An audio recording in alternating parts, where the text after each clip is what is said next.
natin ang mga mahalagang talakayan. Bakit ba dapat na maging matuwid ang isang tao o ang isang kapatid sa daigdig o lalong-lalo na Kung ano nasa ating isip at nasa ating puso, yun ang ating magiging way of life. At ang ating way of life ay mag-result into action. Bunga ng ating magawain.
Sama-sama po natin awitin ang Bahay ng Diyos, page 62.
kapatid, ang next song po natin, IDB lamang, page 56.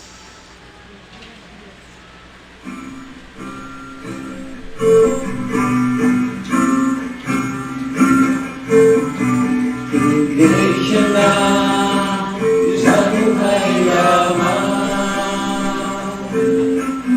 kay Kristo Jesus, ligay at suhay, ng takwilan at katotohanan,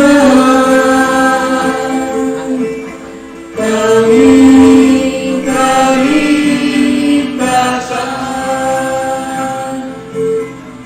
Sundin natin ang mahal ni Jesus, ingatan natin hanggang matapos. Arang-liang sadyang maalim ko, ibigin mong lubos. Mahalin mo sa iyong ibig, isa-isip sa bawat saglit. Ang ngalan niya sa puso'y utig, likas sa hinalig. Piling sa totohanan, si Kristo'y tulong, kahoy ng buhay. Batis siyang pinanggagalingan, kaligtasan buhay. Mahalin mo sa iyong bibig, isa-isip sa bawat saglit. Ngalan niya sa puso'y utig, ligtas sa hinalig.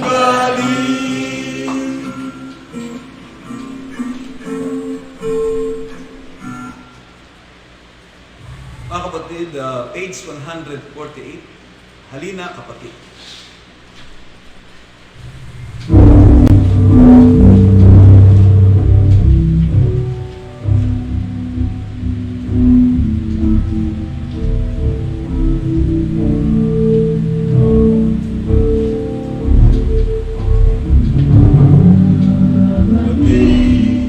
Tayo'y magsiyawi, maninig ang pag-uwi sa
Dalisay mo ang aming kaligtasan.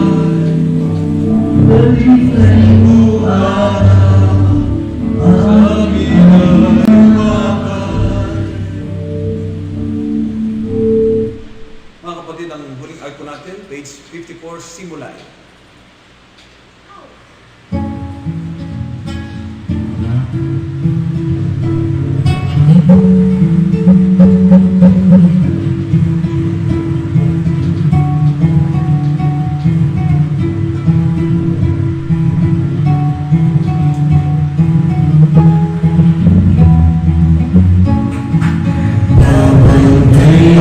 Kita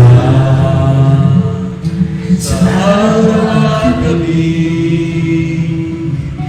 di ako papayag na ikaw ay aking kalinisan na sa'yo'y papuri kay di maalis na buto at hindi aangkin ang buhay kong di magiling tapat. Utos na tungkulin na aking tinanggan na mag-aalaga ng hawa. Marila sa mata ng Diyos ay huwag mangalala.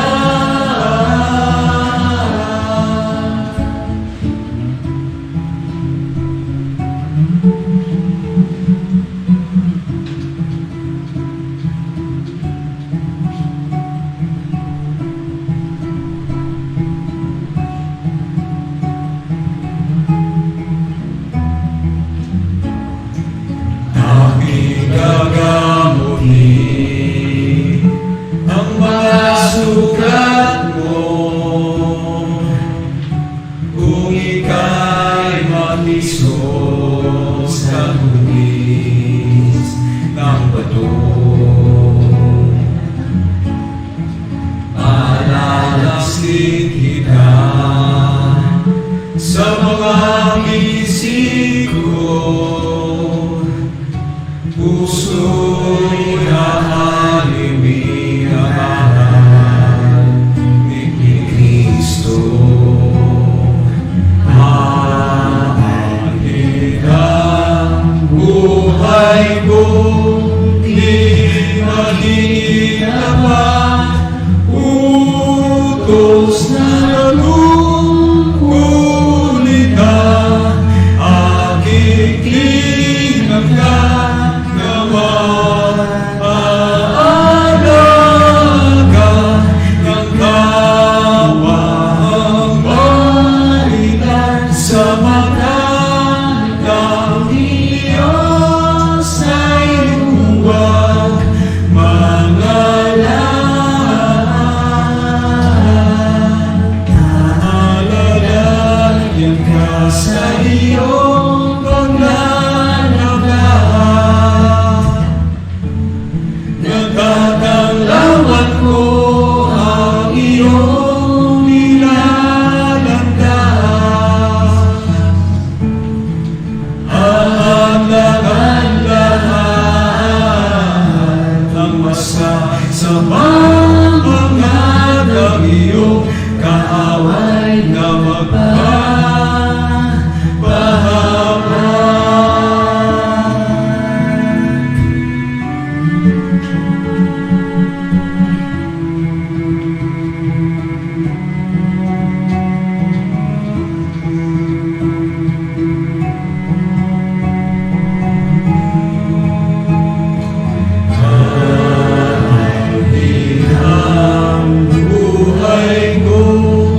Di magiging tapat.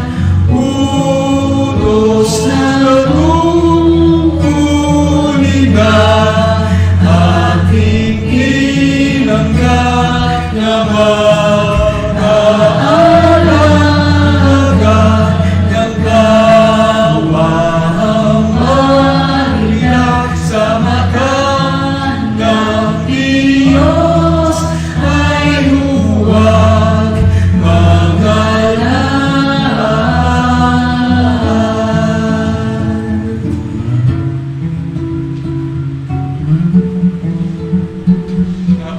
sa pagkakataong ito tayo po ay sama-samang magsitindig.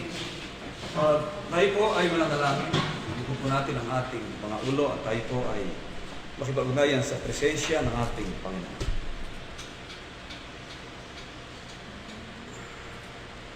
Panginoon namin Diyos, amang banal na makapangyarihan sa lahat. Sa hapon pong ito, dakilang Ama, narito po kaming ilang pong mga hamak at mga walang kabuluhan mo pong mga alipin. Sama-sama pong nakapanindigan sa iyong banal na harapan, bagamat hindi po natitiklop ang aming mga tuhod, ay nangayon pa naman ang aming mga puso. Kumikilala, tumatanaw na malaking utang na loob sa iyong dakilang harapan. Sinasamba at pinupuri ka ng bawat isa sa amin na naaayon po lamang sa Espiritu at sa katotohanan. Dakilang Ama, nagkapasalamat po kami sa iyo ng marami dahilan po sa napakaraming bagay na walang sawang ipinagkakaloob po sa aming mga buhay. Ang aming lakas, ang aming pagkatao, ang mga bagay na aming tinanggap at tinangkilik sa isang linggong nagdaan sa aming mga buhay. Binuhay mo po kami at ibinigay mo po sa amin ang lahat ng mga bagay. Nakaraos po kami sa mga kapahamakan at sa mga biglang kamatayan at sa mga bagay na ng buhay na ito ay narito po pa rin po kami at taglay namin ng buong karapatan at pagkakataon upang kami po ay muling makaharap sa iyong dakilang paningin. Dakilang Diyos, napakayaman po ng iyong kabutihan sa bawat isa sa amin. Hindi lamang po ang mga bagay na ito na aming tinanggap at tinangkilik sa isang linggong nagdaan sa aming mga buhay, kundi ang higit sa lahat na amin pong ipinagpapasalamat, amin pong kinikilala, amin pong tinatanaw na isang malaking utang na loob, ang liwanag ng iyong mga katuwiran, ang salita at buhay na pag-asang ipinagkaloob po sa bawat isa sa amin, ang katubusan mula sa kapangyarihan ng maling paniniwala ay dinala mo po kami sa loob ng iyong banal na kaharian. Ginawa mo po kaming isang makaharing saserdote, bayang iyong sariling pag-aari. Na dito po sa bansa na aming sinilangan ay binukod po kami, itinanghal mo po kami na iyong mga anak. Ang mga anak ng Diyos na buhay na iniukol mo sa mga dakilang pangako.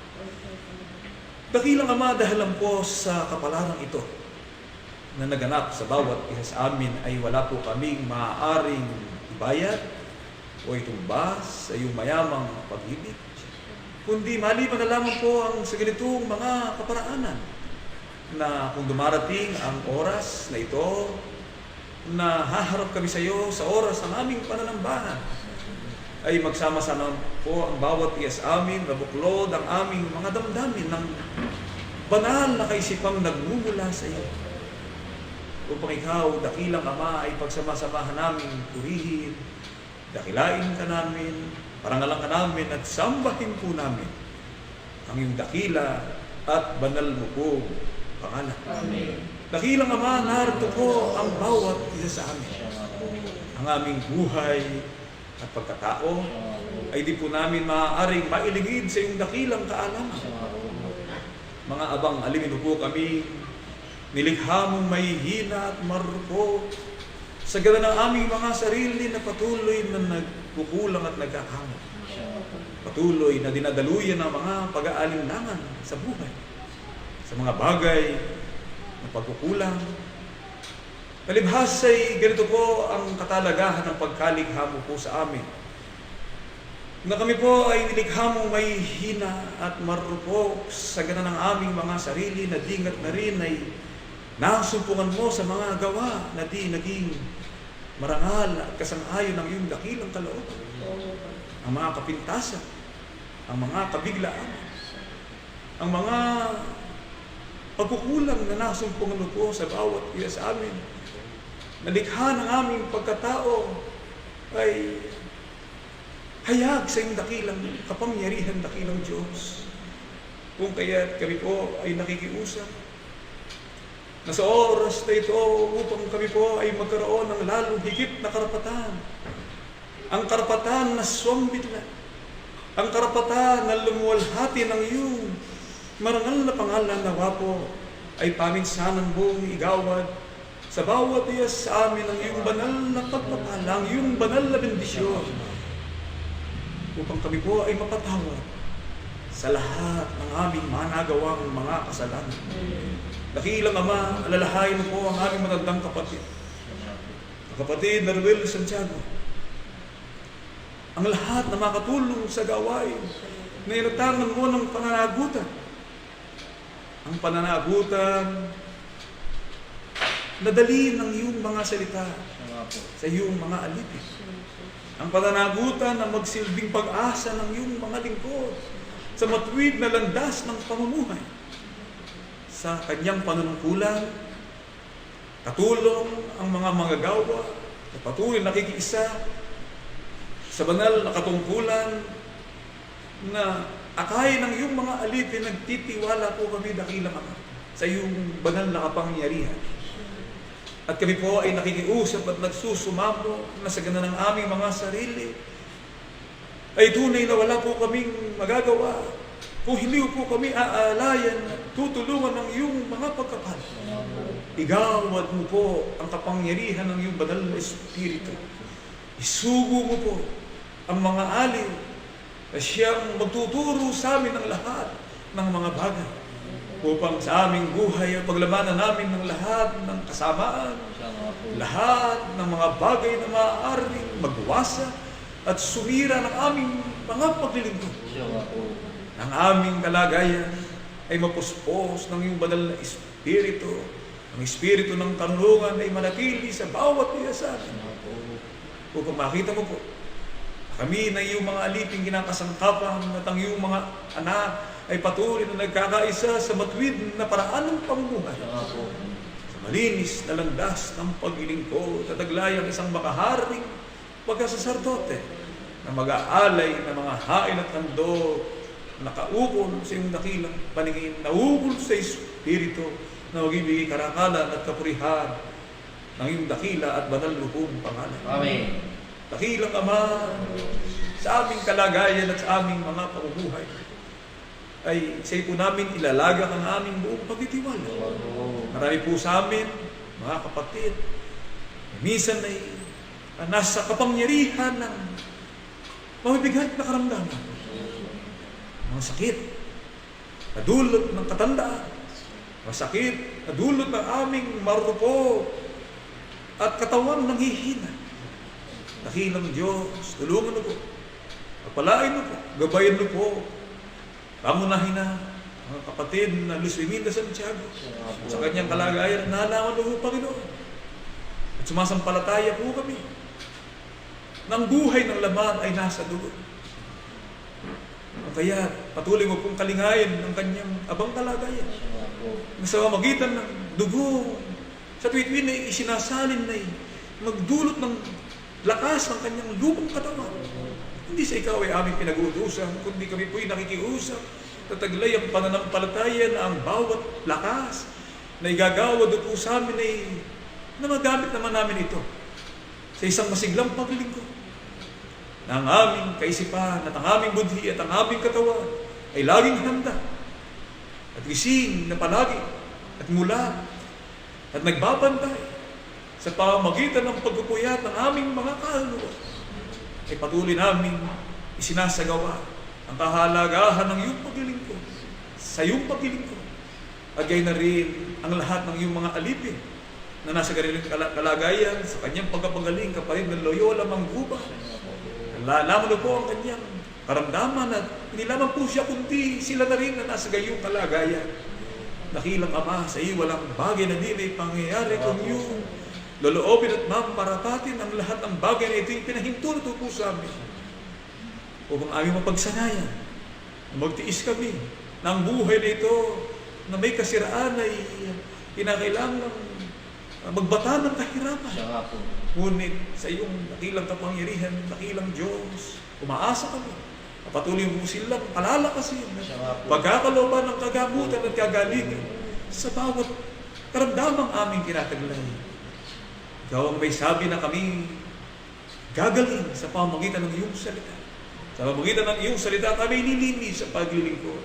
At makita mo po kami sa tuwi-tuwi na kasiyahan namin palagi ang pag-alay ng mga haing na magdudulot ng kaluwalhatian at karakan ng iyong maluwalhating pangalan. Amen. Dakilang Ama ang iyong mga alipin na nasa kanilang mga bahay, sa pamumuno ng kanilang mga magulang, ang iglesia na nasa malayong lupain, sa bansa na kanilang kinaroroonan, at nagkakatipon at kasama namin sa ganitong kalagayan. Dakilang Ama, hipuin mo po kami ng kanang kamay ng iyong katwiran. Palakasin mo po ang aming mga kalooban. Pawiin mo po sa amin ang pangamba sa buhay na ito at sa mga bagay na maaaring maganap sa kasalukuyan at sa hinaharap ng aming mga kalagayan. Dakilang Ama, nananalig po kami na sa iyo ay walang bagay na di may pangyayari kung iyong mamarapatin. Kung ikaw ang nasa aming buhay, lahat ang ay aming magagawa. Sapagkat ikaw ang Diyos na nagpapalakas sa amin. At tumaasa kami, Panginoon, na sa oras na ito, maging sa aming sasagawang pag-aaral ng iyong mga salita, sa magitan ng bukas na aklat, at habang mong kinakasangkapan ay patuloy na dumaloy sa amin ng karunungan at kaalaman. Na sa tuwing dumarating ang ganitong pagkakataon, ay hindi lamang namin inaalala ang kahalagahan ng kamatayan ng aming Panginoon, na sa kanyang kamatayan ay nagdulot naman sa amin ng pag-asa sa buhay, na ang kanyang pagkabuhay na maguli ay siyang mabuting kalagayan na sa amin naghihintay, na ang bagay na ito na may kasiraan ay mapapalitan ng walang kasiraan, at ang bagay na ito at ang buhay na ito na may kamatayan ay mapapalitan ng walang hanggang buhay. Lubos ang aming panali na sa malaot madali, sa pagkabalik ng aming Panginoon ay malulubos ang aming kalagayan, upang kami po ay magmana ng iyong pangakong buhay na walang hanggan. Amen. Maasa kami, Panginoon, ang iyong pagkapala, ang iyong banal na bendisyon ay gagawin mo sa bawat iya sa amin, at sa lahat ng iyong mga aliping ginatawag sa bawat dako. Sila na nasa dako ng may mga kaidaran na sa buhay, sila na nasa dako ng kabataan, sa mga magulang sa kanilang tahanan, sa mga kabilataan at kadalagaan, sa mga tao pang hindi namin kasama sa gawain ito, sa pamamagitan ng iyong banal na pagkapala. At Espiritong tumatawag ay patuloy po, Panginoon, na sila'y makabahagi sa ganitong gawain. Sa kanilang pakikinig ng aral na ito, ay malubos ang kanilang kagalakan na sila'y makasama namin sa iisang katawan, sa iyong banal na kulungan na maglilingkod sa iyo habang kami po'y nabubuhay. Amen. Dakilang Ama, umaasa po kami ng iyong pagkapala, banal na bendisyon ay gagawad po sa bawat iya sa amin. Mga tao po kaming nabubuhay sa maraming pangangailangan. Bagamat ang buhay na ito ay hindi namin alam ang mga bagay na sa amin magaganap. Ngunit nananalig kami, dakilang Ama, sa iyong pangako na sa anong paraan ay di mo po kami pababayaan, at sa anong paraan ay di mo po kami pagkukulangin. Tumaasa po kami na ang iyong pagkapala at na bendisyon ay gagawad mo sa bawat iya sa amin. Ang lahat ng ito hinihiling namin sa pangalan ni Jesus, na aming dakilang tagapagligtas. Amen.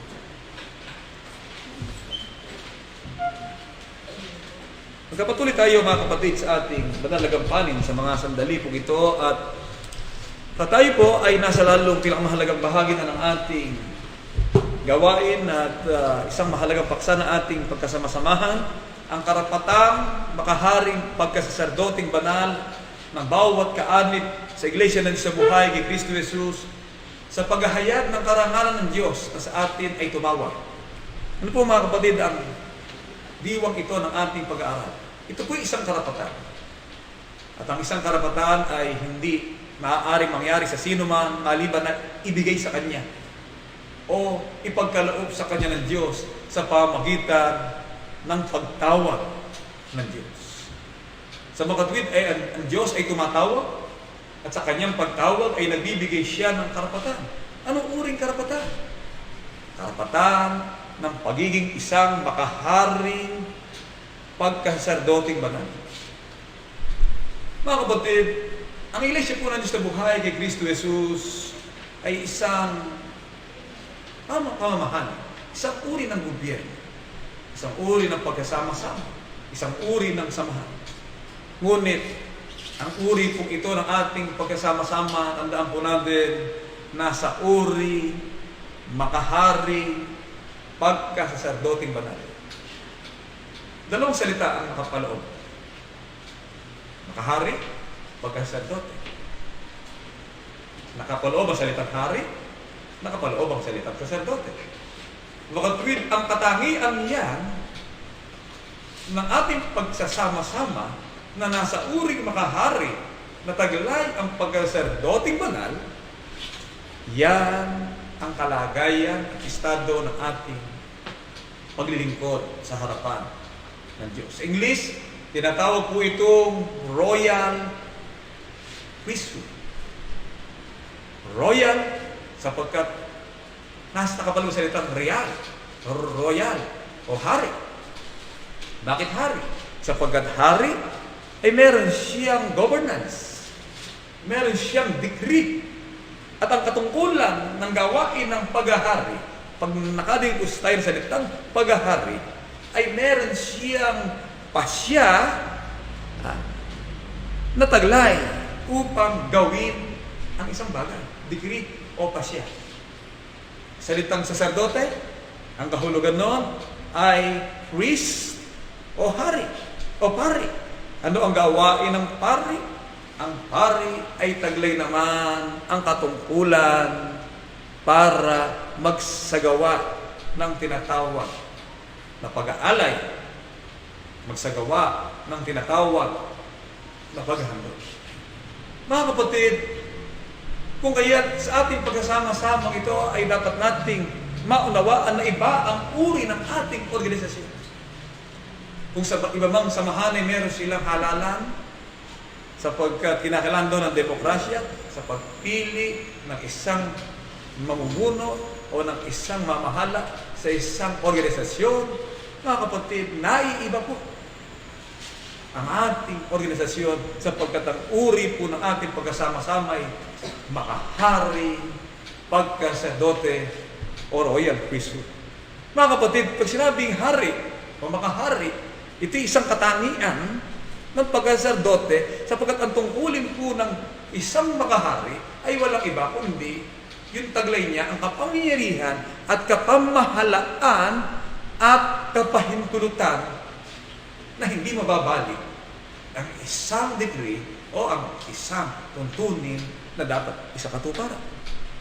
At ang gawain naman ng ginadawag na pagpapari o pagkasadote maghandog, offering to God, maghandog o maghain, offering of sacrifice o sakripisyong handog. Mga kapatid, sa unang tanong ng ating pag-aaral, ano ang uri ng kautusan ng Diyos? Natungkuling tinataniman ng bawat kaanib sa Iglesia ng Diyos na buhay kay Kristo Jesus. Ito po sa aklat ng Santiago 2 at ang talata po ay 8 ating po mapakinggan. Gayunman, kung inyong ganapin ang kautusang hari, ayon sa kasulatan, ibigin mo ang iyong kapwa na gaya sa iyong sarili, ay nagsigawa kayo ng mabuti. Ano po ang sinasabi? Ito sa royal decree, kautusang hari. Alin po yung kautusang hari?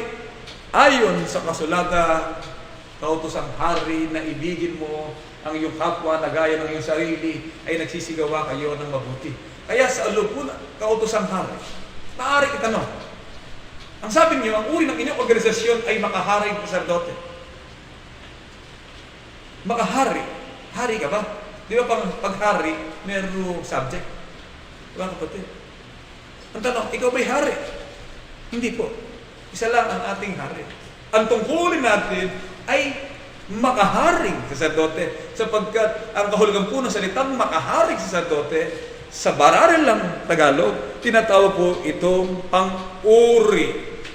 Yung salitang makahari, hindi siya pangalan, kundi pang-uri na nagpapakilala o nagsasalarawan ng kanyang kalagayan ng isang makaharing katungkulan ng pagkasadote. Mga kapatid. Ngayon, ang gawain po ng isang kaharian ay bumuhay at pumatay.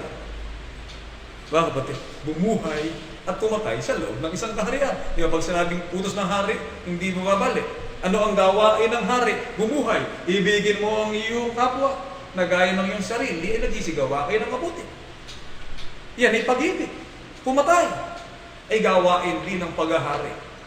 Sa loob ng iglesia ng Diyos na buhay, inutos po sa atin ng pumatay. Sapagkat tayo po ay nasa kapangyarihan ng paghahari. Ano ang ating papatayin? Papakinggan po ninyo, baka sabi ni Brother Ante, utos ikas ng hari, pumatay. Dapat malaman natin, ano yung patayin natin? Ito, basahin natin. Kasi ang hari, pumapatay po yan. Kaya kung tagalin natin ng makaharing pagkasacerdote o katangian ng hari, meron tayong papatayin sa ating mga sarili sa pamamagitan ng isang radical view ng ating pananampalataya, mga kapatid, para maiayos po natin ang ating kalagayan. Verse 5 po na aklat ng Kolosas, patayin nga ninyo ang inyong mga sangkap ng katawan na nasa ibabaw ng lupa.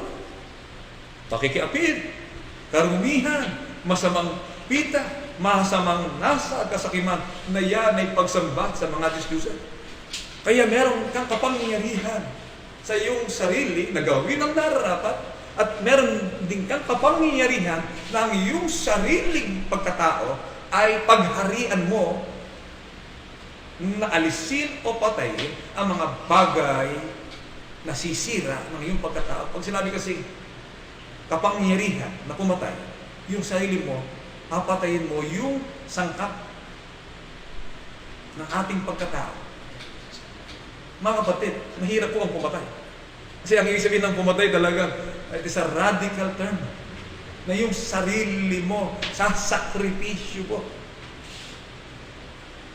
Na ang masamang bagay ng ating pagkatao ay ating aalisin. Kaya yung salita, at ika ang kautosang hari. Kung ayaw mo, mamatay ka. Kung gusto mo, mabubuhay ka. Hindi pwede po dito, bakit din, na pasadala kasi ang ating pong organisasyon, ang ating paglilingkod, inuulit ko po, it is a royal priesthood. At ang hari po natin ay ang ating Panginoong Jesucristo, 21:5 na aklat ng Mateo. Pakinggan po natin at ganito po ang nakasulat. Sabihin niyo sa anak na babae ng Siyon, narito ang hari mo'y pumaparito sa iyo na maamo at nakasakay sa isang asno at sa isang batang asno na anak ng babaeng asno. Sino po yung haring tinutukoy? Ang ating Panginoong Jesucristo. Mga kapatid, sa panahon ng unang panahon, pag nakadinig na siya ng hari, nakasakay sa isang kabayong mola na hinihilan, nakasakay sa isang karon na hinihilan ng mga kabayong mola na meron siyang mga knights o mga kabalyero na mandirigma na nasa kanyang paglalakbay. Yun po ang ating konsepto. At siya isang haring mananaig sa buong daigdig para manakop ng isang bansa upang pagharian niya ang isang lupain at mapailalim niya ang mamamayan sa ilalim ng kanyang kapangyarihan para bayad ng buwis o para siya ay pailalim sa kapangyarihan ng isang hari. Pero itong hari kong tinutukoy na ito ay isang kakaibang hari. Sapagkat haring nakasakay, saan? Sa isang batang, sa isang asno. Isang batang asno na anak ng babaeng asno. Anong uring sasakyan yon? Na asno, donkey. Nakita na ba kayo ng donkey? Parang kabayo, pero maliit na kabayo, di ba? Kaya ang ating Panginoon nakasakay sa isang batang asno, yung donkey, hinihila-hila ngayon ng batang donkey at ang mga kapatid sa kanyang maluwalhating pagpasok sa Jerusalem ay may dalang mga puno ng palma na kung tawagin nila ay palaspat at winagayway sa pagpasok ng dakilang hari sa Jerusalem. Pinagtatawanan siya ng mga hindi mananampalataya. Yan ba ang inyong hari? Nakasakay sa isang batang asno. Pinakikita po dito na ang haring si Jesus ay hari ng pagpapakababa, hari ng pagpapatawa, hari na kung saan ay ipinakita ang lubos na paglilingkod sa tao. Mga kapatid, hindi para siya ay kilalanin o kaya ituring na gaya ni Julius Caesar sa kanyang pagsakop sa buong daigdig. Ito'y hari po ng kaluwalhatian, ngunit hari na larawan ng pagpapakababa. Mga kapatid, si Jesucristo po ang ating hari. At ang haring ito, mga kapatid, kasi po, si Jesus Christ, sa katungkulan ng paghahari, nakabase po yan doon sa line of the Davidic line. Pag-aralan po natin yan, yung sinasabi ng Biblia na mula sa supling ni David, doon magsisimula ang hari. Paano yung pagkasaserdote? Si Yesu Cristo po hindi galing sa Levita. Hindi siya from the Levites o order of the Levites o priests. Si Yesu Cristo po ay galing kay Juda. Kaya ang order of priesthood ng ating Panginoon sa Cristo ay ayon po sa pagkasaserdote ni Melchizedek. Tinatawag po na order of Melchizedek sapagkat bukod siya sa hari, siya pa'y pare. Ang gawain ng hari ay magkaroon ng royal decree. Isang bagong utos ang sa inyo'y ibinibigay ko na kayo'y mag-ibigan sa isa't isa. Bakit isang bagong utos? Isang royal decree. Kasi po doon sa decree ni Moses, hindi pag-ibig ang nakalagay. Pag ikaw ay pinatay, kinakailangan pumatay ka rin. Kaya sa Jewish law, pag pinatay ka ng isa, papatay ka ng 10. Pag ngipin, mata sa mata, ngipin sa ngipin, yun ang batas. Kinakailangan, nagnakaw ka, putuloy ng kamay mo. Yun ang batas. Mga kapatid, pero kay Heso Kristo na utos hari, ibigin mo ang iyong kaaway, idalangin mo ang sa iyo ay nagsisiyusi. Yan po ang kaibahan ng utos hari sa ating Panginoon Heso Kristo. Paano po yung katungkulan ng pagkapare? Sa pamamagitan ng kanyang dugo, ay iniyalay niya ang kanyang sarili para makatubos ng tinatawag na kasalanan, yung offering of His precious blood para po makatubos ng tinatawag na kasalanan. Kaya ang hari pong ito, tinutukoy ng banal na kasulatan, yan po ang ating Panginoon Kristo. Nasaan po siya hari? Hari po siya sa Iglesia ng Diyos na buhay kay Kristo Jesus. Sa Colosas 1:12 hanggang 15 ay atin pong mapakinggan at ganito po ang pagtuturo. Colosas 1:12 hanggang 15. Na nagpapasalamat sa Ama na nagpaging dapat sa atin upang makabahagi sa mana ng mga banal sa kaliwanagan. Ano po ang sabi ng Biblia? Nagpapasalamat sa Ama. Bakit po? Sapagkat siya nagligtas sa atin. Saan po tayo niligtas? Iligtas tayo hindi sa pamamagitan ng ating gawa. Not by good works, but by God's word. Iniligtas tayo sa pamamagitan ng gawa ng Diyos sa kaharian, sa kapangyarihan ng kadiliman. Naglipat sa atin sa kaharian ng anak ng kanyang pag-ibig na siya kinaroroonan ng ating katubusan, na siyang kapatawaran ng ating mga kasalanan. Ano po ang ating napansin? Bakit tayo nagkapasalamat sa Diyos? Sapagkat po tayo'y inilipat sa kaharian ng anak. Pag sinabi pong kaharian, it is a close group of people with one identity, with one mission and vision. Pag sinabing kaharian, hindi pwedeng kaharian ka, nasa labas ka, at wala ka sa loob. Kaya pag sinabing kaharian, may iisang pananampalataya, may iisa kalagayan. Baka kapatid, ng pagkatawag. Kaya nga sa ating pagkasama-samang ito, nagkapasalamat tayo sa Diyos.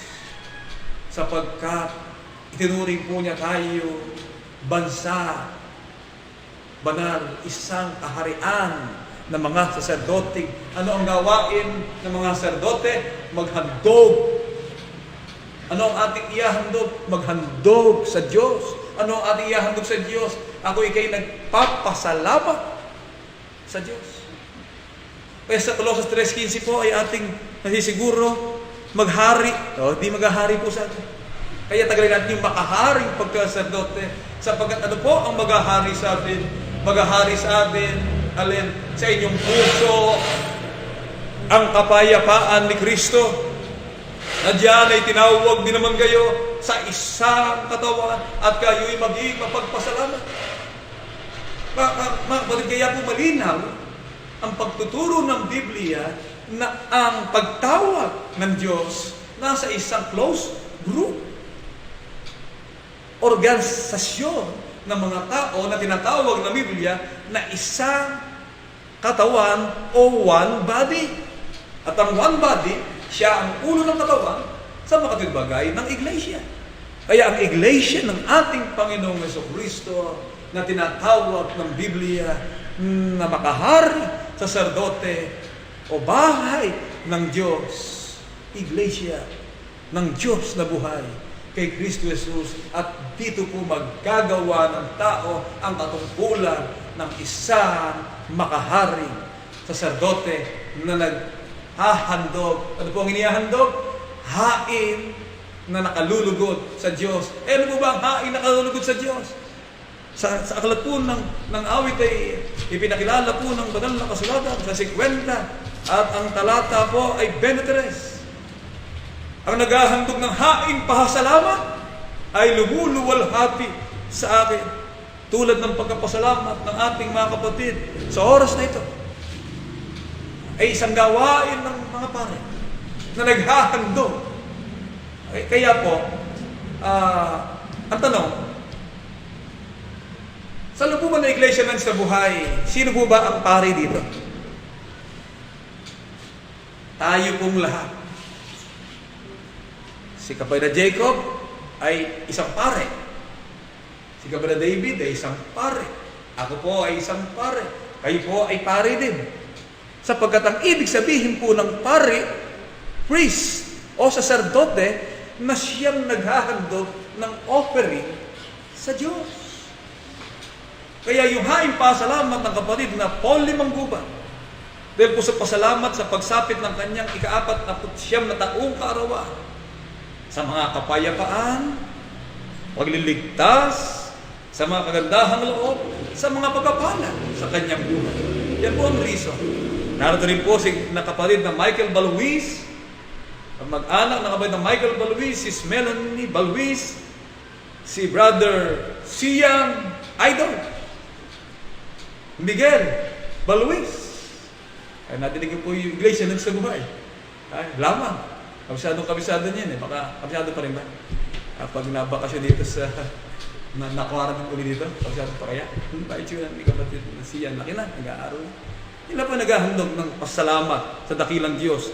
Dahil po sa patuloy na pagkapadali ng liwanag ng katwiran, kalakip ang pagsapit na 22 taong kaarawan ni kapatid na Michael Balwiz.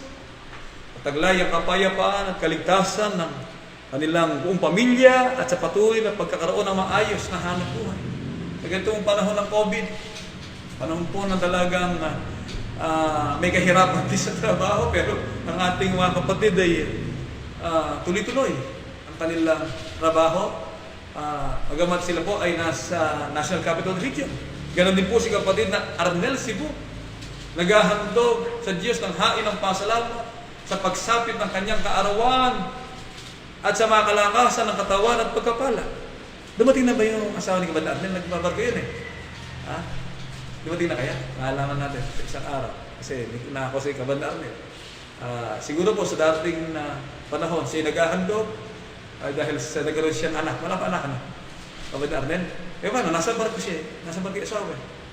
Ganun po ang kalagayan ng kapatid Arnel. Nasa Manila pa rin siya sa trabaho, sa tourism industry.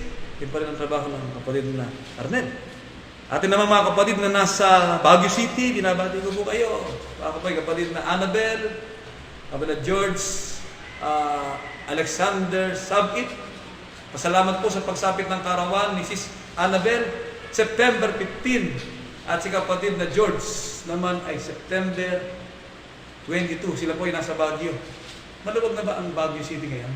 Mahigpit kasi si General Magalog. Si General Magalog. Talagang mahigpit lang. Pwede ka magpunta doon, punta ka doon ka, pero makalimot, pero yung nakakalimot na ba? Nakakaano na? Maluwag na ba ang daan na puntang Baguio City? Mainit dito sa atin, maganda na makalimot tayo minsan. Baguio.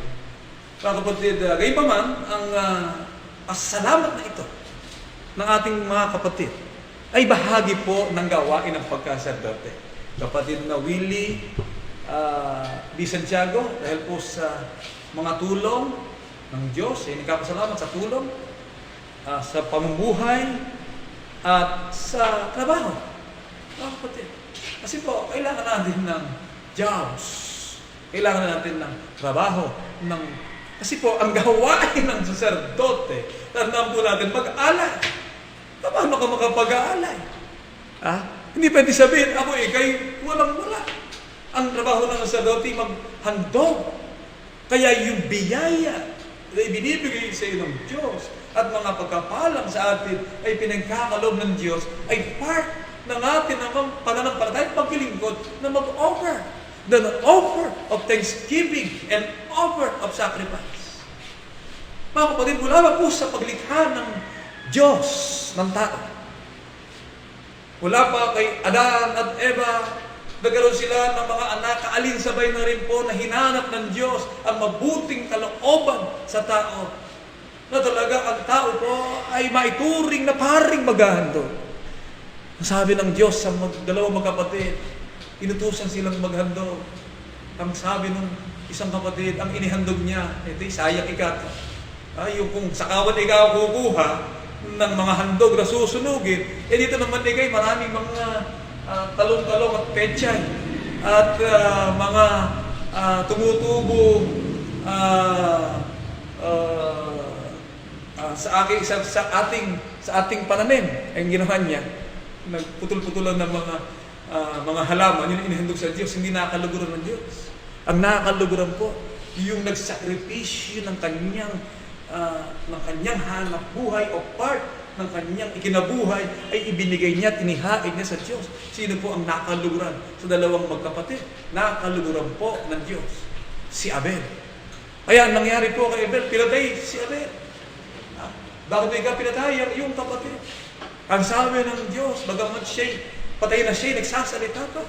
Bakit po patay na nagsasalita pa? Sapagat yung hain na iniukol niya sa Diyos ay isang ala-ala na hindi mawawala.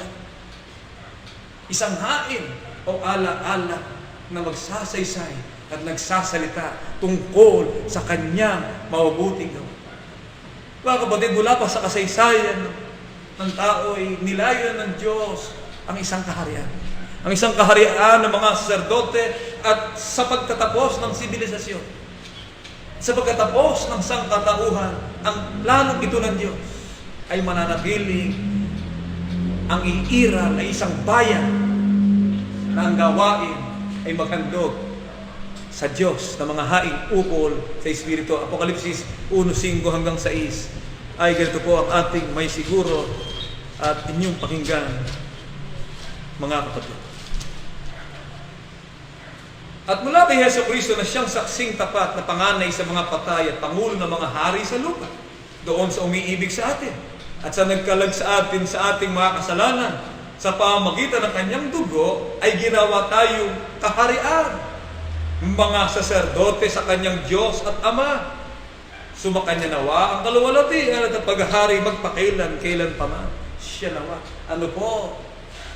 Ang katuparan ng pangako ng Diyos na mananatili hanggang sa huling panahon, ang pag-iral at ang pananatili ng kaharian. Anong uring kaharian? Kaharian ng mga saserdote. Ano pong katunayan ayon sa Biblia ay dakilang katungkulan ng mga kaanib sa IDB ang paghahayag ng mga karangalan ng Diyos sa pamagitan ng gawang nakalulugod. 2:5 ang aklat ng unang Pedro ay ganito po ang nakasulat at pakinggan natin, mga kapatid, at ganito po ang pagtuturo. Kayo rin naman, nagaya ng mga batong buhay ay natatayong bahay, naukol sa Espiritu, upang maging pagkasaserdoting banal, upang maghandog ng mga hain na ukol sa Espiritu na nakalulugod sa Diyos sa pamagitan ni Jesucristo. Mga kapatid, ano ang kalagayan ng bahay ng Diyos? Kayo rin naman, tayo ang bahay ng Diyos. At sa pananampalataya at sa pagtuturo ng banal na kasulatan, ang bahay ng Diyos, 3:15 na aklat ng unang Timoteo, ang bahay ng Diyos, siya, iglesia ng Diyos na buhay, at yan ang kay Kristo Jesus na kanyang pinagaharian. Ano po ang ating ginagawa sa loob ng iglesia ng Diyos na buhay? Maging saserdoteng banal, maging pare na banal, maging holy priest. Sa Catholic faith, mga kapatid, merong miyembro, may pare. Sabi ng pare, ito ang katawan ni Jesucristo. Magsikain ka, ayun ito. Ito ang dugo, ay yung katawan, tinapay, di ba? Pinakain. Pero ito ang aking dugo, na yun ay sumisimbolo naman ng alak, minom niya alak, at ang sabi niya, magsiinom kayong lahat yan. Tanong, nakainom ba yung miyembro? Mahal kasi alak. Ang pinainom lang, pare lang. Ang sabi ng Biblia, magsiinom kayong lahat diyan. Siya lang ang uminom. Kaya siya lang ang pare. Pero sa loob ng iglesia na Diyos na buhay, mga kapatid, ang tungkulin ng bawat isa sa atin ay isang pare. Bakit po isang pare? Sapagkat sila o ang mga kapatid, ako, kayo, tayong lahat, ay nasa uring pare in order ng isang kaharian ng ating Panginoong Jesucristo na ang gagawin po natin maghayag ng karangalan ng Diyos. 2:9 na aklat ng unang Pedro, dadapat kayo, pasilin po natin, isang lahing hirang, isang makaharing pagkasaserdote, bansang banal, bayang pag-aaring sarili ng Diyos, upang inyong ipahayag ang mga karangalan na yaong tumawag sa inyo mula sa kadiliman hanggang sa kanyang kagilagilalas na kaliwanagan. Ano po ang ating gagawin? Ako, kayo, na nasa uring saserdote. Ang ibig sabihin po ng priest, the one who offers sacrifice. Ang isa na nag-aalay ng handog o sakripisyo. Tayo pong lahat ay nagsakripisyo. Tayo pong lahat ay nag-alay. Sumamba ka ngayong araw na ito. Ang sabi ng Diyos, alang-alang sa kanyang kahabagan, ay inyong iharap ang inyong mga katawan na isang hain. Narito ka ngayon sapagkat ikaw ay isang hain. Isang offering na buhay, na kaaya-aya sa Diyos na siya nating katampatang pagsamba. Mga kapatid, kaya ang ating pagsamba ay isang uri po ng offering sa Diyos. Sapagkat yan po ay katungkulan ng bawat iya sa atin bilang bayang masikap sa mabuting gawa. 2:14 na aklat ng Tito. Ganito naman po ang ating na masisiguro, mga kapatid. Tito 2 at ang talata po ay 14. Na siyang nagbigay ng kanyang sarili dahil sa atin upang tayo'y matubos niya sa lahat ng mga kasamaan. Malinis niya sa kanyang sarili ang bayang masikap sa mabubuting gawa upang maging kanyang sariling pag-aari. Yung mabuting gawa po na ginawa natin ay nagsisilbi pong offering. Nagsisilbi pong alay natin sa Diyos. Kaya mula pa sa simula, yan po ang ating sinampalatayaan. Na ang ating mabuting gawa ay hindi po malilimot ng Diyos. Mga kapatid, ang Diyos ay hindi liko. Kaya po ng sinasabi ni Apostol Pablo, upang limutin ang inyong mabubuting gawa.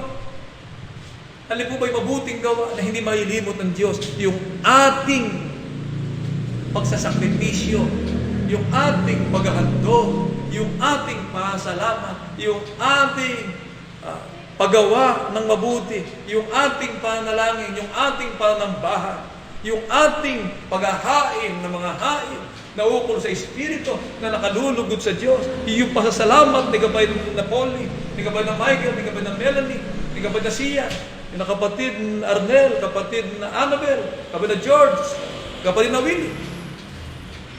At na lahat na rin ng ating mga kapatid na kung dumarating ang mga okasyon at kanilang kaarawan, ay hain na nakalulugod sa Diyos na yan ay magagawa sa bisa ng ating pananampalataya. Gawa 21, ang talatay 20. Ganito po ang ating mahisiguro, mga kapatid. At sila ng kanilang marinig yaon ay niluwalhati ang Diyos. At sa kanila'y sinabi, nakikita mo, na kapatid, kung ilang libo-libo ang mga Hudyo na nagsisampalataya at silang lahat ay pawang masisika sa kautusan. Mga kapatid, ang Jerusalem, pagdating ng 70 AD, ay kinubkob ng mga mandirigmang hari. Ang Jerusalem ng 70 AD ay naging bansang naguho. Ang mga tao doon ay nangamatay sa digmaan. Ang nasa loob ng mga tao doon na walang pananampalataya ay namatay sa gutom dahil sa panahon ni Vespasian at ni Titus, na tinatawag ng mga Roman generals and Roman emperor na mga haring mandirigma by sword and by power ay kanila pong sinakop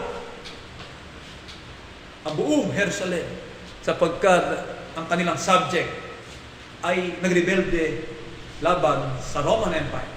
Na kung tawagin po sa kasaysayan at kakilakilabot na digmaang naganap ang tinatawag na Jewish-Roman Wars.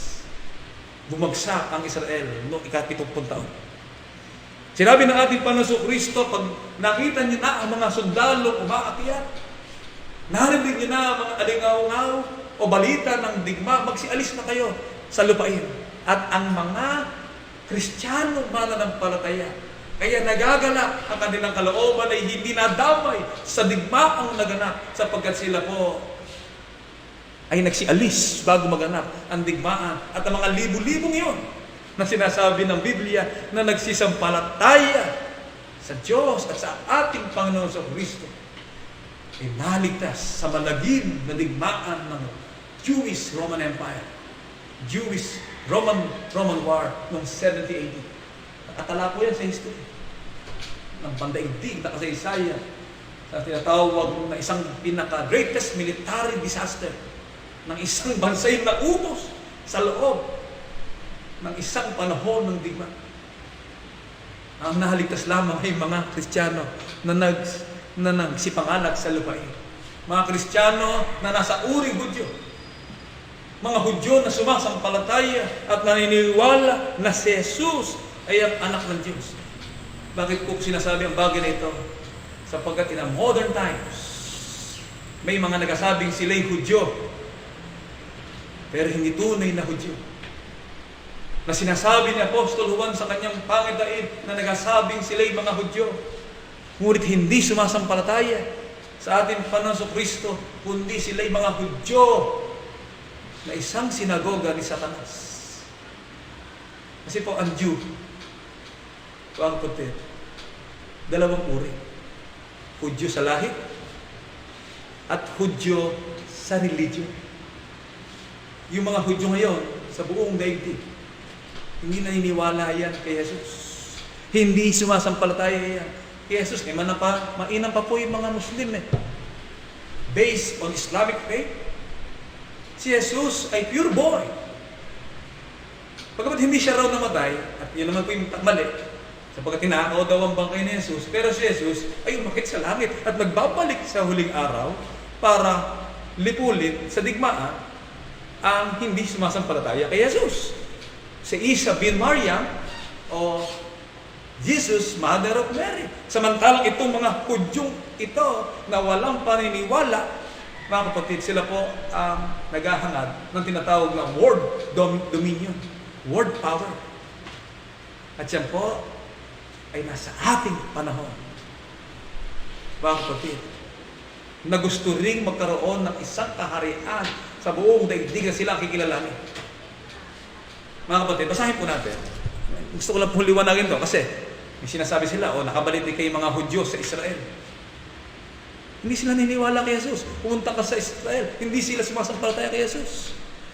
Ay yung sinasabi po ng hula, na talagang mga Hudyong ito na mayayaman, sila po ang kumukontrol ng buong daigdig sapagkat ang layunin po nila ay sila'y maghari sa buong daigdig at hindi po itatag o itaguyod ang makaharing saserdote na pinanukala ng Diyos mula panungkunan. At yan po ay babagsak sa huling panahon, sa huling araw ng dakilang kagalitan ng Diyos. Dos na po na akalat ng Apokalipsis. Niliwalag lang po natin ito. Naalaman ko ang iyong kapighatian, ang iyong kadukhaan, dadapot ikaw ay mayaman. Mayayaman daw to. At ang pamusong na mga nagkasabing sila'y mga Hudyo ay hindi sila gayo, kundi sila'y isang sinagoga ni Satanas. Jew not by blood, kasi si Jesus ay isang Hudyo. By genetics, si Jesus ay isang Hudyo. Ang 12 mga apostol ay mga Hudyo. Yung libo-libong sumampalataya kay Jesus ay mga Hudyo. Pero yung sinasabi ni Apostol Juan sa kanyang hula, sa kanyang pangitain, hindi sila mga tunay na Hudyo sa lahi, sapagkat sila ay mga Hudyo sa relihiyon na isang sinagoga ni Satanas. At sila po ang mayayaman. Sino po ang kilala niyong Hudyo? Sino po dito umiinom ng Coke? Hudyo ang may-ari nun.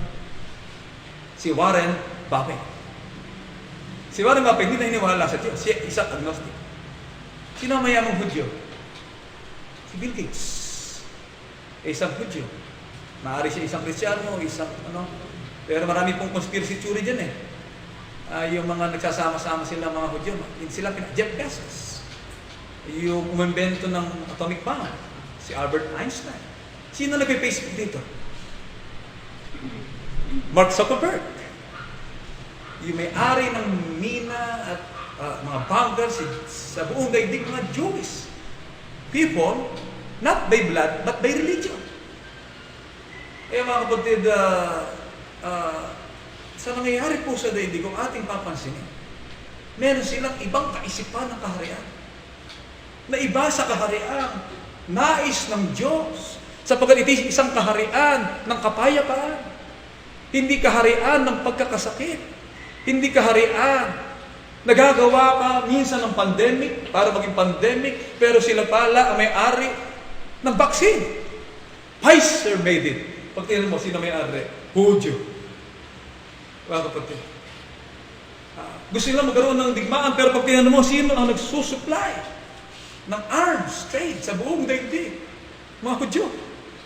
Pero yung kaharian nais ni Kristo ay pagpapatawad, kaharian ng kagandahang loob at pagbibigay, kaharian ng pagpapakababa at hindi pamumusok. Mga kapatid, ang bagay pong ito ay isang napakaselang bagay sapagkat maaari po ito maging usaping politika. Pero nais ko lang po ipakita ang nangyayari sa daigdig ay meron talagang gusto maghari na isang kaharian, imperial.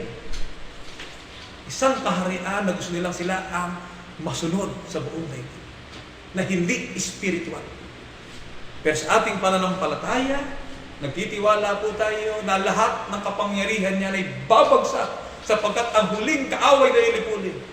Walang bato na nakatayo sa kapwa bato na hindi babagsak. The rise and fall of an empire, ang lahat ng kapangyarihan ay mawawasak at sa huli lilitaw ang dakilang hari na ang kanyang liwanag ay sumisinag mula sa silanganan hanggang sa kanluran at makikita ng lahat ng tao na ang Jesus na inyong nakitang umakyat ay siya ring Jesus na babalik sa huling araw upang pagharian maging ang kamatayan, sapagkat ang kamatayan ay aalisin ni Jesus. At doon po manlulubos ang kalagayan ng pagkakaroon ng isang kaharian ng mga saserdote na ang gagawin na lamang po ay maghandog ng mga awit at pag-aalay sa Panginoon ng mga hain na ukol sa Espiritu sa loob ng tinatawag ng Biblia, bahay ng Diyos. Tayo po'y sumasampalataya na walang ibang bahay kundi ang Iglesia ng Diyos na buhay. Kasali po tayo doon bilang Pilipino at sa bawat bansa ay meron din tatawagin ng Diyos sa takdang panahon, sa kanyang kalagayan at sa kanyang kalooban. Sapagkat ang Espiritu ng kapangyarihan ng Diyos at karapatan, wala pong boundary yan. Parang internet, may boundary ba internet? Nung araw, alam natin, ito hanggang mo. Pero ngayon, may boundary ba ang technology? Espiritu, higit sa technology. Mga kapatid, yung panalangin mo ngayon, nakararating sa langit. Yung paghandog mo ngayon, ay isang haing nakalulugod sa Diyos. Hindi mo nakita yon, pero yun ay isang mabuting gawa. Kung paano nakarating sa Diyos. Samyo na nakalulugod. Kaya po, mga kapatid, ang kautosan, buong sigap na ginagampanan ng mga kaanib sa IDB, unang kronika, 16:29, ito po ang nakasulat, at atin pong pakinggan, iyong ibigay sa Panginoon ng kaluwalhati ang marapat sa kanyang pangalan, magdala kayo ng handog, magsiparang kayo sa harap niya, inyong sambahin ang Panginoon sa ganda ng kabanalan. Ay ang pagsamba po sa atin, priority. Mga kapatid, ang pagsama po sa atin, maganda. Bakit? Sapagkat maganda ang ating kalooban, wala sa atin ang galit, wala sa atin ang sama ng loob, wala sa atin ang mali na paniniwala. Kaya maganda ang ating sinasagawang pagsamba. Sinasamba natin ang Panginoon sa ganda ng kabanalan. Amos 4:5. At kayo maghandog ng hain ng pasalamat na may labadura at kayo maghandog ng kusa mga handog. Ano yung itanya? Sapag ito'y nakalulugod sa inyo o ninyong mga anak ni Israel, sabi ng Panginoong Diyos. Yung ating paghandog ng mga kusang handog. Nagkusa po na kapatid na Polly, kapatid na Michael and family, kapatid na Arnel, kapatid na Annabelle and family, at kapatid na Willie Santiago.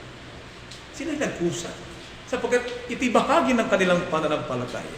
Hebreo 13:15 hanggang 16, yung ating pananalangin, yung pasalamat na sinasabi natin, na bunga ng ating mga labi ay isang hain sa Diyos.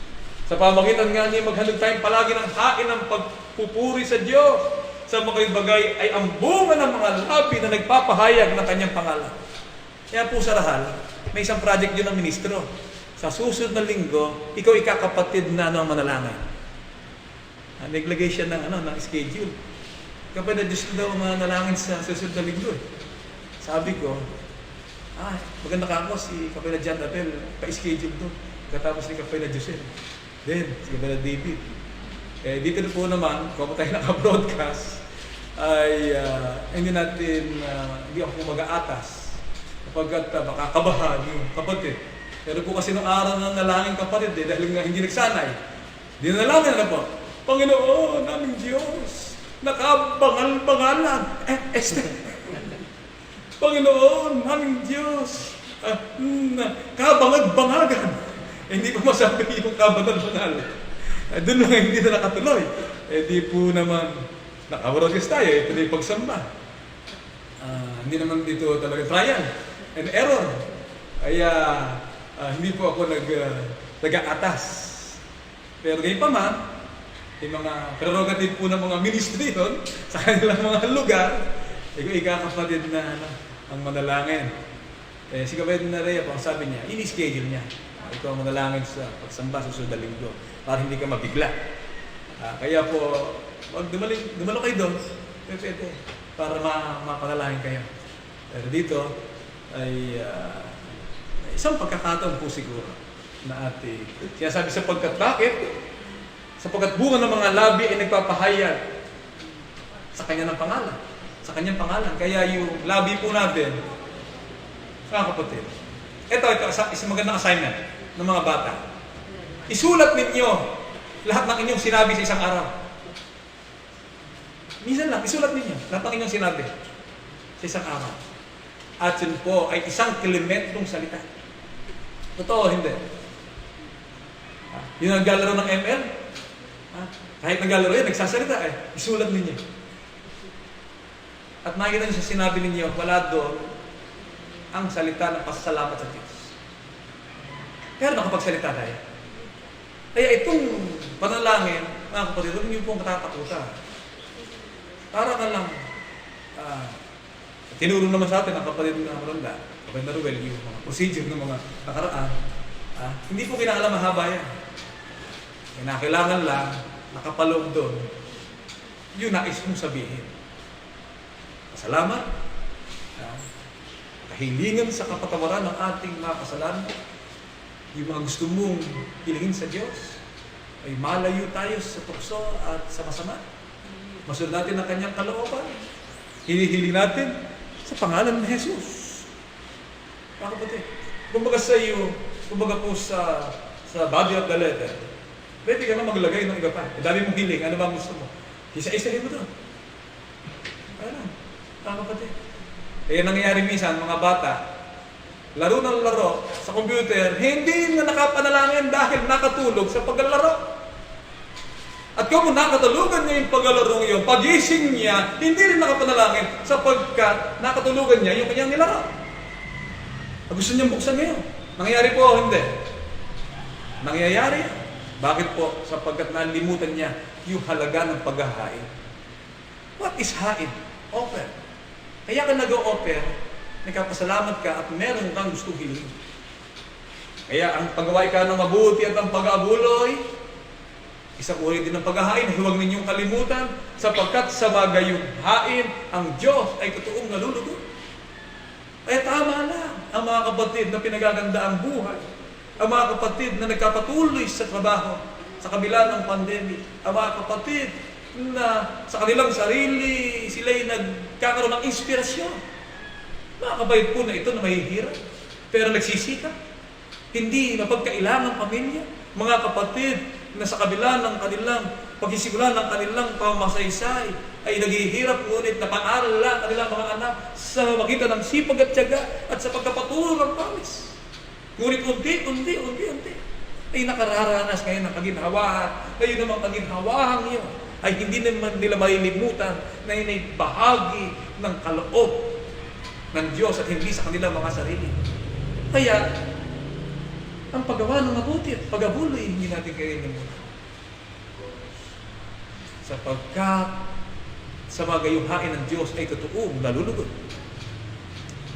Diyos 25, aklat ng Ebreo, na huwag nating pabayaan ang ating pagkakatipon. Nagaya ng ugali ng iba, kundi mag-aralan sa isa't isa, at lalo na kung inyong namamalas na malapit na ang araw ng paghuhukom. Ang problema po diyan, pag inabutan ka na wala sa pagsamba, na nagpabaya ka, wala lahat ang ginawa mo. Yun po ang problema. Kaya yung pagkakatipon, napakahalaga yan. Sapagkat yan ay panahon ng ating pag-o-offer, hindi lamang sa pag-aalaala sa kahalagahan ng kamatayan ng ating Panginoon. Kaya Lord's Day ang araw ng linggo Lord's Day sapagkat the resurrection of the Lord ay naganap ng araw ng linggo. Na yung kanyang pagkabuhay na muli ay ating ipinagdiriwang. At inaalala na sa panahon namang ito ay nagpuputol-putol tayo ng tinapay na pagkain ng ating mga kaluluwa. Kaya mga kapatid, upang magawa po na may karapatan at kaayusan ang mga gampaning ukol sa Espiritu. Sa kaluluwalhati ng Diyos, ano po ang paalala niya sa mga kapatid sa loob ng Iglesia ng Diyos na buhay? Those also. Ganito ang sabi ng Panginoon ng mga hukbo, magtanong kayo ngayon sa mga saserdote ng tungkol sa kutusan na magsasabi. Mga kapatid, kaya meron po tayong guiding leader o leader na ayos. Tayo po lahat ay mga saserdote. Pero may kanya-kanya tayong hanay. At ang ating pagkaserdote po dito, hindi may iba't ibang antas. Tulad ng kapatid na Ruel, kapatid na matanda natin ngayon. At dito po, inaiba ang ating sitwasyon. Kala na iba, may halalan sa iglesia. Wala pong halalan. Ang mga sacerdote, pagamat ang order ng ating pagsaserdote hindi ayon sa order of Melchizedek, sapagkat kay Kristo lang yun. Ang order ng ating pagsaserdote ay ayon sa pagsaserdote ni Aaron. Bakit? Sapagkat ang sabi ng Diyos, sa kanila ako kukuha ng pinakaserdote at pinakalibita, sabi ng Panginoon. Kaya sa bansang Pilipinas, kung sino ang namumunong saserdote, mga kapatid, ay hinahalinhan sapagkat nalalagot ang kanyang katungkulan ng pagkaserdote dahil sa kamatayan at ipinagkapatuloy ng kanyang lahi. Yan ang purpose. Kaya ang lahing ito, mga kapatid, ng mga kapatid ay magpapatuloy at iiral at hindi mawawala ang labi ng mga tao maglilingkod sa Diyos sapagkat hindi sila magsisipag-asawa ng hindi kapananampalataya. Sapagkat nalalagot ang lahi na maglilingkod pag wala na magpapatuloy ng simula ng pananampalataya dahil sa sila'y narumihan na ang lupain sa kanilang pag-aasawa dahil sa hindi nakaisa sa paglilingkod. Yan ang po kalalim yan. Mga kapatid, kaya dapat maunawaan ito na upang huwag malagot yung lahi, kahit na maglalahi, sapagkat nagkaroon ng anak. At yung mga anak naman na yun na magkapatuloy. Kaya pagdating ng araw, kapay na Janabel, manalangin ka nga. Kapatid na David, di kayo manalangin. Pagdating ng araw, magkakaroon sila anak, tuturuan din nila yun. Yun na magsalin ng lahi, magpapatuloy sa paglilingkod at hindi mawawala ang kahariang ito na maglilingkod sa Diyos sapagkat isang lahing ang Diyos at si Jesus ang maghahari hanggang sa dumating ang panahon ng wakas. At hanggang sa ang paghahari-harian ng mga hari ng lupa ay mawalan ng saysay. Sapagkat sa kanilang kamatayan ay nawawala rin ang kanilang paghahari. Pag namatay yung mayayamang Hudyo na yun, patay din. Kahit pa sila naka-invento ng vaccine. Nag-uunahan sila mga Hudyo. Nag-uunahan sila. Si Bill Gates, nakipag-unahan yan. Meron siyang, bago kung karoon ng COVID, meron na siyang laboratory. Meron na siyang tinatawag na investment sa tinatawag po nilang mga laboratory nila sa China. Nandun ang kanilang laboratory. Sinabi nga niya sa kanyang maliwanag, wala pa yun ang magiging problema ng daigdig ay virus. Ay alam nila na magkaka-virus, kaya maaga pa lang, nag-invest na yung mayayaman niya. Pero kayo pa man, babagsak din ang lahat. Lahat ng paghahari. Babagsak. Paghahari ng Communist China. Kahit sabihin sila ang maging superpower. Ang Pilipinas ay unti-unti nang napailalim sa kapangyarihan ng China. Babagsak din yan. Ang Amerika bumagsak. Ang Spain bumagsak. China babagsak. Darating bagong hari. Lalakas, babagsak. Pero sa huli, ang haring masusunod ay si Jesus. Na hari ng mga hari dito sa lupa. Kaya ang atin namang gagawin, mananatili po tayo sa pattern ng principles ng ating leader na si Jesus. Yung pagpapakababa, paglilingkod ng totohanan sa Diyos. Efeso 4:11 hanggang 13. Pakinggan po natin. At pinagkalaban niya ang mga iba na maging mga apostol, at ang mga iba'y propeta, at ang iba'y evangelista, at ang iba'y pastor, at mga guro. Si kasasakdal ng mga banal sa gawain paglilingkod, si karitibay ng katawan ni Kristo. 3. Hanggang sa abutin nating lahat ang pagkakaisa ng pananampalataya at ang pagkakilala sa anak ng Diyos. Huwag po natin kailimutan ng anak ng Diyos na siya'y isinugo, namatay at muling nabuhay sa ikatlong araw at napakitan sa mga alagad at umakyat sa langit at nangako na kanyang pagbabalik. Huwag po tayong makalilimot. Sapat ang tao po nakailimot dahil sa kaabalahan sa buhay na ito. Hanggang sa lubos na paglaki ng tao, hanggang sa sukat ng pangatawan ni Kristo. Mga kapatid, Yan po ang dapat nating marating. Kaya mga kabataan, aaral po kayo ngayon. Ano ba ang aral niyo? Tatawag nilang online class. Sa online class, meron silang sinasagawang modified enhanced learning. Ang tawag doon? Yung may mga piniprint pa. Module. Module. Dami ng ginagawa.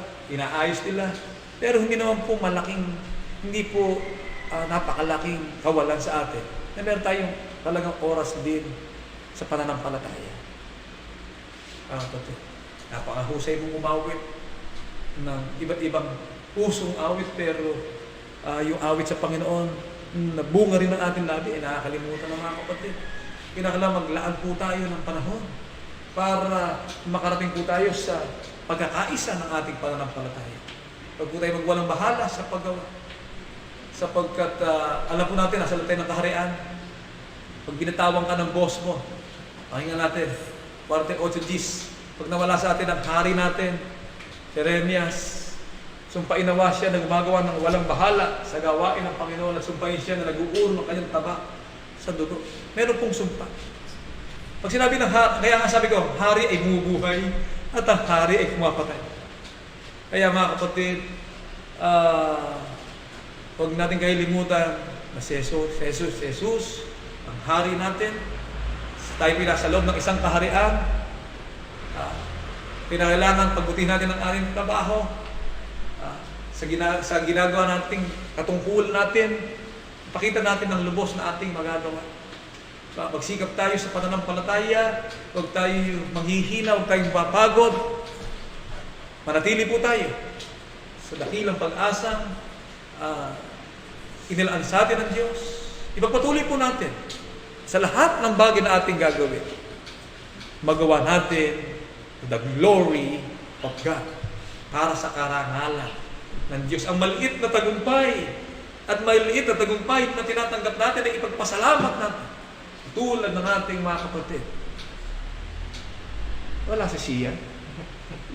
Tulog na naman si Sian. Kasi pagdating na linggo, nakakatulog si Sian Miguel. Wala si Sian. O yung anak ni kapatid na Annabelle, nakapalid na George, dalawang bata, anong pangalan? Alam mo na yung mga pangalan ng pamangkin natin na lalaki na rin, ano po? Si kapatid na siya na hindi ka na tatano eh. Yan po ang ating mga kapatid. Si kapatid na Willie, si kapatid na Polly po. Ayan ang ating kapatid na Polly. Kapatid na Polly, Baguio City, sila kapatid na Michael, kapatid na George. Sila po yan. Sina kapatid na Arnel, Cebu, nasa area sila ng Tagigat sa Baguio, kapatid na Willie. Sa pagkakataong ito, mga kapatid, sa bisa ng karapatan, pinagkatiwala ng Diyos sa kanyang mga ngaral na kinakasangkapan, ay tanggapin po ninyo ang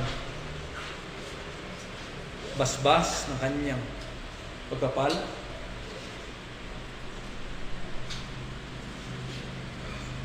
May lagay. Ayan. Ayan. Merong ilang seconds na lag na yan.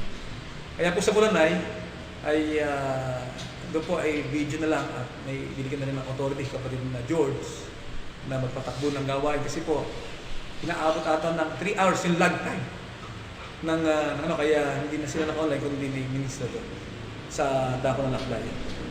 Pagpala inawa kayo ng Panginoon at ingatan kayo. Kaliwanag ginawa ng Panginoon ang kanyang mukha sa inyo at mahabag sa inyo. Ilingap nawa ng Panginoon ang kanyang mukha sa inyo at bigyan kayo ng kapayapaan. Amen. Po ating panalangin tayo po sama-samang tumindig at mag-ukol sa Diyos ng nakiling panalangin sa pagtatapos po ng ating pag-aaral at sa pasalamat ng ating mga kapatid. Panginoon namin Diyos, amang banal na makapangyarihan sa lahat. Sa mga sandali pong ito, nakilang Ama matapos na aming napag-aralan ng itong butil ng iyong mga kautuhan. Loawin mo, Panginoon, naway matala ng malalim sa liha ng aming mga puso. Amin pong malakaran. Amin pong may sa kabuhay habang pinautang mo po kami ng buhay at mga kalakasan. Dakilang Ama, nagkapasalamat po kami sa iyo ng maraming. Dahil lang po sa karapatan aming tinaglay.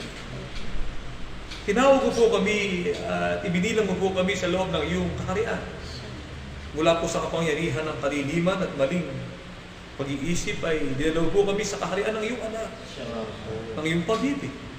Sa loob ng iyong banal na bahay ay tinaghal mo po kami bilang isang kaharian ng mga saserdote. Dakilang Ama, dahil lang po sa kapalaran ito na naganap sa bawat iya sa amin, sa kabila po ng aming mababang kalagayan at hamak na kalagayan, sa lupaing dati hindi nakakilala sa iyo ay dumating ang panahon na tumawag ka tumira sa lupaing malayo ng mga lalaki at babae. Tatanghal mo ay tinuturing ng mga anak ng iyong dakilang kapangyarihan. Dakilang Ama, dahil po sa kapalarang ito na naganap sa bawat isa sa amin, ay wala po kaming maaaring ibayad o itumbas sa iyong dakilang pag-ibig. Kundi maliban na lamang po ang sa ganitong mga kaparaanan na sa tuwing darating at sasapit ang sandali ng aming pananambahan, ay isagawa po namin ang isang banal na handog at pag-aalay bilang isang haing buhay at kaaya-aya sa iyong dakilang paningin. Ialay po namin sa iyo sa magitan ng bunga ng aming mga labi ang maraming pasasalamat at kalakip ng hain ng pasasalamat ng aming mga kapatid na nagkapasalamat ay gawin namin ito'y ihandog sa iyong dakilang kapangyarihan. Dakilang Ama, sa magitan nito ay magsama-sama po kami upang ikaw ay aming sambahin at dakilain parangalan ka namin dyan po sa iyong kabanal-banalang kaitaasan. Amen. Dakilang Diyos, nilikha mo po kami na iyong mga anak sa ganitong kalagayan na may hina at marupok sa gana ng aming mga sarili. Kung kaya sa pamagitan ng salita na aming narinig, ganda mo pong ipatawad sa amin ng aming mga pagkukulang. At sa oras na ito ay gawdo po sa amin ng iyong banal na pagkapala. Si kalilinis ay sigaw magkapatawad ng lahat ng aming managawang mga kasalanan. Dakilang Ama, tulungan mo po ang aming matandang kapatid na Ruel Santiago at ang mga katulong sa gawain. Na patuloy mo palakasin kami sa daan ng pananampalataya. Igawad mo po sa amin ang kapangyarihan at mga karunungan magamit sa patuloy na pangasiwa sa iyong mga anak. At makita mo po kami, isang bayan na matibay at matatag. Isang bayan na magsasaysay ng iyong dakilang kapangyarihan. Isang bayan na magwawagayway ng iyong dakilang karangalan. Ang banal na pagkakatawag mo po sa buhay ng bawat isa sa amin. Dakilang Diyos, ang aming kapatid na Polly Mangguban, ang pamilya ng aming kapatid na Michael Valdez, ang pamilya ng aming kapatid na George Abi, kapatid na Arnel Sigo, at kapatid na Willie Santiago, sa kanila pong iniaalay na pasalamat at paghahain sa iyong banal na harapan. Pinabayaran po nila ng malaking utang na loob, ang mga kagandahang loob na ipinagkaloob po sa kanila. Ang pamumuhay at mabuting paghahanap po, ang pagkapamilya at mga kaarawan na ipinagkaloob po sa kanilang kalagayan. Sapagkat ang bawat isa sa amin ay sumasampalataya na mula sa luklukan ng iyong awa ay sinasabog mo ang maraming pagkapala. Dakilang Diyos, dinggin po ang tinig at kalooban ng iyong mga anak na nagkapasalamat. At upang magkagayon, ito po'y mga haing na kalulugo, isang gawain na mananatili sa aklat ng alaala ng kanilang pananampalatayang paglilingkod ay mananatili na magiging karangal at purihan ng iyong maluwalhating pangalan. Amen. Dakilang Ama, mga tao po kami nabubuhay sa magulo at maligali na sanlibutan ito sa mga panahong papangatin at hindi tiyak. Ang lakad ng buhay, nananampalataya po kami na sa anong paraan hindi mo po kami bumabayaan. Sa anong paraan hindi mo po kami pagkukulangin, nananalig po kami lubos na hindi mo po masitbitlanan. Pangailangan namin ay dagdag mo na pong ipagkakaloob sa iyong mga lingkod. at ang pagliligtas, sapagkat sa iyo po ang kapangyarihan at ang kapurihan at ang karangalan. Ang lahat ng ito'y hinihiling po namin sa tanging pangalan po lamang at karapatan ng bugtong mo pong anak, si Jesucristo, ang aming dakilang hari, magpakilang Ama. Amen.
Naging bunga ng pag-ibig at pananampalataya ng bawat isa sa amin. Gawin po sa nang ito'y magamit lamang po ng iyong tukhang pangasiwan sa lalang kaya ilalaganap ng iyong mga banal na mga katwiran.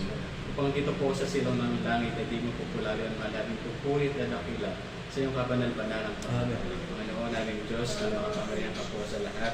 Umaasa po kami na ang salat ng ito, gayon din ang mga nakayanang handog ng mga anak mo. Nagpasalamat sa hapon ito ay naging isang masarap na samsyabugod sa iyong kainasan.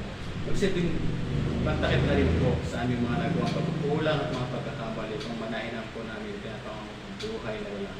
Amen. Panginoon namin Diyos na makapangyarihan ka po sa lahat, hindi po namin makalimutan dalangin sa iyo. Kaming mga anak na kinakasangkapan sa dakilang gawa niyo. Naway pagkakalooban niyo po sana kami, Panginoon, ang mga pagkakakita ng sangayan lamang po ng iyong banal na kalooban upang ang mga bahagi po nito ay magamit sa pagtupad sa mga tungkuling niyatang mo sa aming mga buhay. Lahat po ito ay aming hinihiling at pinasasalamatan sa tanging pangalan at karapatan ng aming mananakaw na si Kristo Jesus. Amen. Doxologia, mga kapatid.